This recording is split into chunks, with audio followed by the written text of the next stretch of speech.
19 ಇದೆ ಡಿಸೆಂಬರ್ಗೆ ಏನು ಚಲನಚಿತ್ರ ಬಿಡುಗಡೆ ಆಗಬೇಕಾಗಿತ್ತು. ಅದು ಕಾರಣಾಂತರದಿಂದ ನಮ್ಮ ಉತ್ತರ ಕನ್ನಡದಲ್ಲಿ ಎಳಮಸಿ ಹಬ್ಬ ಭಾಳ ಭರ್ಜರಿ ಮಾಡ್ತಾರೆ. ಅವತ್ತೊಂದು 2-3 ದಿವಸ ಸ್ವಲ್ಪ ನಮ್ಮ ಚಿತ್ರಕ್ಕೆ ಎಫೆಕ್ಟ್ ಆಗ್ಬೋದು ಅಂದ್ಕೊಂಡು ಮೊದಲು ಅನೌನ್ಸ್ ಮಾಡಿರೋದನ್ನ ಪೋಸ್ಟ್ಪೋನ್ ಮಾಡಿ 2ನೇ ತಾರೀಕು ಜನವರಿ 2ನೇ ತಾರೀಕು 2026 ಒಂದು ರಾಜ್ಯಾದ್ಯಂತ ಹಾಗೆ ಹೊರ ರಾಜ್ಯಗಳಲ್ಲಿ ಕೂಡ ತೆಲಂಗಾಣ ಮತ್ತು ಮಹಾರಾಷ್ಟ್ರದಲ್ಲಿ ನಾವು ಬಿಡುಗಡೆ ಮಾಡ್ತಾ ಇದ್ದೇವೆ. ಅದಕ್ಕೆ ತಮ್ಮೆಲ್ಲ ಮಾಧ್ಯಮ ಮಿತ್ರರ ಒಂದು ಸಹಕಾರ ಬೇಕಾಗಿದೆ. ಈ ಚಲನಚಿತ್ರದ ಅನೇಕ ಹಿರಿಯರು ಮತ್ತು ಹಿರಿಯರ ಜೊತೆಗೆ ಚಲನಚಿತ್ರದ ಇತಿಹಾಸದಲ್ಲಿ ಯಾರ್ಯಾರು ಒಳ್ಳೊಳ್ಳೆ ಅವಾರ್ಡ್ ತೊಗೊಂಡಿದ್ದಾರೋ ಅವ್ರಗಳ ಜೊತೆಗೆ ನಮ್ಮ ನಾಡಿನ ನಮ್ಮ ಭೂಮಿಯ ಕಲ್ಯಾಣ ಕರ್ನಾಟಕದ ವಿಶೇಷವಾಗಿ ಬೀದರಿನ ಅನೇಕ ಪ್ರತಿಭೆಗಳಿಗೆ ಈ ಚಲನಚಿತ್ರದಲ್ಲಿ ಅವಕಾಶ ಕೊಟ್ಟಿದ್ದೇನೆ. ಹಾಗೆ ನೇರವಾಗಿ ಅವರು ಮಾಡಲಿಕ್ಕಾಗದೇ ಕೂಡ ಅವರಿಗೆ ತರಬೇತಿ, ಬೀದರ್ನವರು ಬೆಂಗಳೂರಿಗೆ ಹೋಗ್ಬಿಟ್ಟು ತರಬೇತಿ ತಗೊಳ್ಳೋದು ಭಾಳ ಕಷ್ಟ. ಆದರೆ ಅವರಿಗೆ ಪಕ್ಕಾ ತರಬೇತಿ ಕೊಟ್ಟು ಕ್ಯಾಮ್ರಾ ಮುಂದೆ ನಿಲ್ಲಿಸಿ ಅವರಿಂದ ಪಾತ್ರ ಮಾಡಿಸಿದ್ದೇನೆ.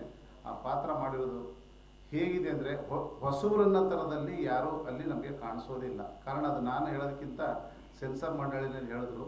ಸೆನ್ಸಾರ್ ಬೋರ್ಡ್ನಲ್ಲಿ ಏನು ಸಿನಿಮಾ ನೋಡ್ತಾರೋ ನೋಡುವಾಗ ಪ್ರತಿಯೊಬ್ಬನೂ ನಮ್ಮಲ್ಲೇನು ಕಲಾವಿದರಿದ್ದಾರೋ ಪರಕಾಯ ಪ್ರವೇಶ ಅಂತಾರೆ ಅಂತ ಆ ಪಾತ್ರಕ್ಕೆ ಅವರು ಪಕ್ಕನೇ ಮೈಗೂಡಿಸ್ಕೊಂಡು ಬಿಟ್ಟು ಮಾದೇವಿ ಪಾತ್ರನೂ ಅಷ್ಟೇ ಅದ್ಭುತವಾಗಿ ಮಾಡಿದ್ದಾರೆ. ಉಳುಕಿದ್ದೆಲ್ಲ ಪಾತ್ರಗಳು ಜೋಗಿ ಇರ್ಬೋದು, ಮತ್ತೊಬ್ಬರು ಇನ್ನೊಬ್ಬರು ಸುಮಾರು ಜನ ಇನ್ನೊಬ್ರು ಮಾಡಿದ್ದಾರೆ.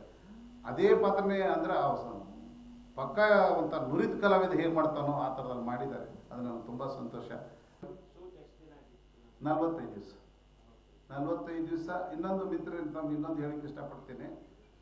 ಕನ್ನಡ ಚಿತ್ರರಂಗದ ಸಿನಿಮಾದ ಇತಿಹಾಸದಲ್ಲಿ ಅತಿ ಹೆಚ್ಚು ಹಾಡುಗಳಿರುವ ಚಿತ್ರ ಇದು. 22 ವಚನಗಳಿವೆ. 22 ಬಸವಣ್ಣವರು ಮತ್ತು ಅಕ್ಕಮಾದೇವಿ ವಚನ ಇವೆ. ಆಮೇಲೆ ತುಂಡು ಪಲ್ಲವಿ ಅಂತಾರೆ, ಅಲ್ಲಲ್ಲೆಲ್ಲ ಸಾಂದರ್ಭಿಕವಾಗಿ ಅದೊಂದು 7-8 ಇದೆ. 4 ಹಾಡಿದೆ. ಹಾಗಾಗಿ ಇಡೀ ಸಿನಿಮಾ ಒಂಥರ ಸಂಗೀತಮಯ ಚಿತ್ರ. ಇಂಥ ಒಂದು ಚಿತ್ರಕ್ಕೆ ಸಂಗೀತನ ತುಂಬ ಚೆನ್ನಾಗಿ ನೀಡಲು ಹಂಸಲೇಖರು ತಮ್ಮೆಲ್ಲರೂ ಗೊತ್ತಿದ್ದಾರೆ. ಅವರು ಪರಮಶಿಷ್ಯ 30 ವರ್ಷದಿಂದ ಪಳನಿ ಡಿ ಸೇನಾಪತಿ ಅಂತ ಮಾಡಿದ್ದಾರೆ. ಈ ಚಲನಚಿತ್ರದ ಪೂರ್ತಿನೇ ಫುಲ್ ಸ್ಟಾರ್ಟಿಂಗ್ ಎಂಡಿಂಗ್ ತನಕ ಲೈವ್ ಮ್ಯೂಸಿಕ್ ಇದೆ. ದೇಶದ ಬೇರೆ ಬೇರೆ ಬೇರೆ ಭಾಗದಿಂದ ನಾವು ಕರ್ಸ್ಕೊಂಡ್ಬಿಟ್ಟು ಅಂತ ಸ್ಪೆಷಲಿಸ್ಟ್ ಯಾರ್ಯಾರು ಇರ್ತಾರೆ ಅಂತ ವಾದ್ಯಕ್ಕೆ ಮತ್ತು ಇದು ಸುತ್ತಿದು ಇಂಥವೇನು ಸಂಬಂಧಪಟ್ಟಿದ್ದೀವೋ ನಾವು ಬೇರೆ ಬೇರೆ ಕಡೆದಿದ್ರೂ ಎಕ್ಸ್ಪೆನ್ಸಿವ್ ಆಗಿದ್ದರೂ ಕೂಡ ಯಾವುದೋ ಸಣ್ಣ ಸಿನಿಮಾನ ಥರದಲ್ಲಿ ಮಾಡಿಲ್ಲ. ಯಾಕಂದರೆ ದೇವರು ಭಕ್ತಿ ಶರಣರದ ತಕ್ಷಣ ಎಲ್ಲರೂ ಒಂದು ಸಬ್ಸಿಡಿಗೋ ಯಾವುದಕ್ಕೋ ಸಿನಿಮಾ ಮಾಡಿ ಮುಗಿಸ್ತಾರೆ ಅಂತ ಅಂದ್ಕೊಳ್ತಾರೆ. ಇದು ಇದರಲ್ಲಿ ಕಾಣಿಸಲ್ಲ. 100ಕ್ಕೆ 100ರಷ್ಟು ನಾವು ನಮ್ಮ ಟೀಮ್ದು ತಂಡ ಇದರಲ್ಲಿ ಸ್ಪೆಷಲ್ಲಾಗಿ ಮ್ಯೂಸಿಕ್ ಮಾತ್ರ ತುಂಬಾ ಚೆನ್ನಾಗಿದೆ. ಅವರು ಬರ್ತಾರೆ, ಮ್ಯೂಸಿಕ್ ಡೈರೆಕ್ಟರ್ ಕೂಡ 31ಕ್ಕೆ ಇಲ್ಲಿಗೆ ಬರ್ತಾರೆ. ಸಿಂಗರ್ ಪಳನಿ ಡಿ ಸೇನಾಪತಿ